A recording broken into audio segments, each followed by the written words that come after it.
Welcome to 19421 South Purvis Road in beautiful Pleasant Hill, Missouri. I'm standing here in front of the silo, the barn, and the Morton building.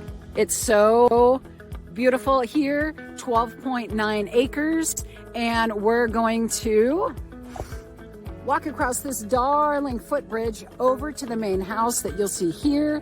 And this is a tack shed that has been converted into a workout room, although you can make it anything you'd like. Let's go take a look. This tack shed has been converted into a workout room, but you could make it anything your little heart desires.